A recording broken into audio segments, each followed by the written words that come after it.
여러분 안녕하십니까? 계속해서 원주에서 전해드립니다.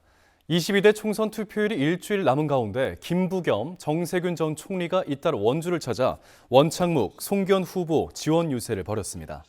먼저 원주를 찾은 김부겸 전 총리는 윤석열 정권의 여러 독선과 독주에 대해 시민과 함께 심판하고 싶다며 민주당이 국회 다수당이 되어서 대통령이 야당과 대화하면서 국정을 운영할 수 있도록 민주당 후보를 국회로 보내달라고 말했습니다.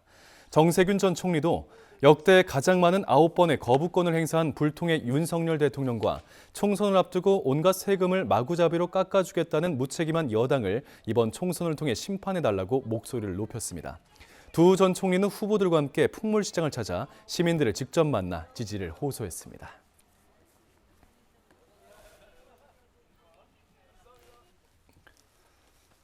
(22대) 총선 후보자에 대한 강원 지역 언론사 2차 여론조사 결과 원주갑은 오차범위 내 팽팽한 접전을 보였습니다.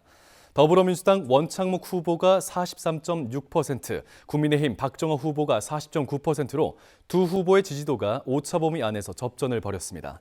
춘천갑 선거구는 더불어민주당 허영 후보가 48.1%, 국민의힘 김혜란 후보가 38.8%로 허영 후보가 우세했고, 강릉 선거구는 더불어민주당 김중남 후보가 37%, 국민의힘 권성동 후보가 50.1%로 권성동 후보가 크게 앞섰습니다. 동해 태백 삼척 정선 선거구는 더불어민주당 한호연 후보가 29.3%, 국민의힘 이철규 후보 53.5%로 이철규 후보가 우세했습니다.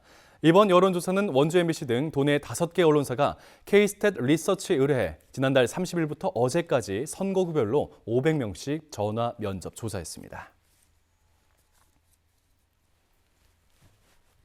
이번 총선에 출마한 국민의힘 박정하, 원희룡, 강기윤, 윤희숙 등 후보 4명이 무상의료운동본부가 꼽은 낙선 대상에 포함됐습니다. 민주노총이 참여한 무상의료운동본부는 오늘 기자회견을 열고 영리병원 설립을 추진해온 원주갑 박정하, 인천 기행을 원희룡 등 이들 후보 4명은 의료 민영화를 추진하면서 결과적으로 시민들의 생명을 위협하고 있다며 최악의 후보로 선정했습니다.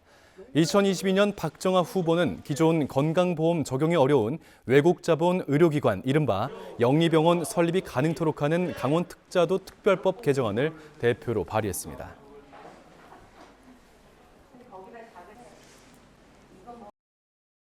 과일 가격이 고공행진을 이어가면서 지난달 소비자 물가지수가 2달 연속 3%대를 기록했습니다.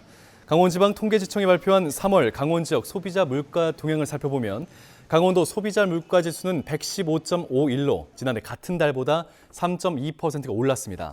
사과는 66.7%, 토마토는 35.3%가 비싸지는 등 과일류를 중심으로 물가가 올랐고 전기와 도시가스 등 요금이 4.7%, 휘발유 3%가 뛴 것으로 파악됐습니다.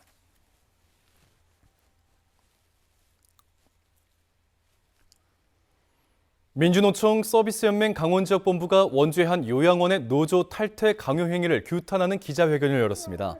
노조는 회사가 전체 직원 회의를 소집해 노조 가입 여부를 확인한 뒤 이 탈퇴를 종용했고 직원들을 따로 불러 노조 탈퇴서 제출을 감시하는 등 노조 활동을 조직적으로 방해했다고 주장했습니다.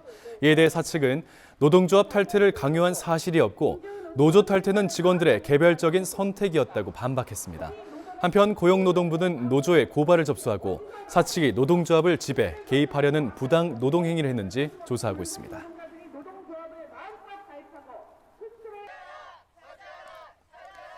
최근 사과와 배 가격이 급격히 오른 가운데 정부가 안정적인 과수 생산과 공급을 위해 강원도를 새로운 사과 산지로 육성합니다. 농림축산식품부는 물가관계 장관회의에서 과수산업 경쟁력 제고 대책을 발표하면서 영월, 평창, 홍천, 정선, 양구 등 강원 5대 사과 산지의 재배 면적을 지난해 931헥타르에서 2030년 2000헥타르까지 확대하기로 했습니다. 또 강원도에 거점 농산물 산지 유통센터를 건립하고 강원 사과의 브랜드화를 추진하기로 했습니다. 사과나무의 행태와 배치를 단순화해 노동력을 절감하고 햇빛 이용률을 높여 생산 효율을 극대화하는 스마트 과수원 특화단지도 조성합니다.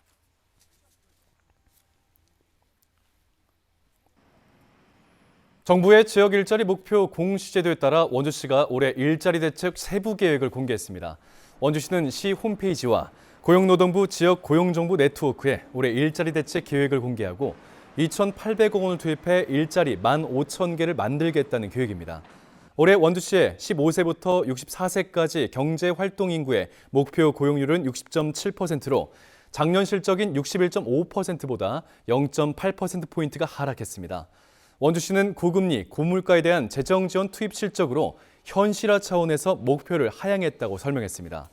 청년 인구 감소 추세에 있는 원주시는 지역 소멸 지수를 작년과 같이 주의 단계인 0.7 유지를 목표로 세웠습니다.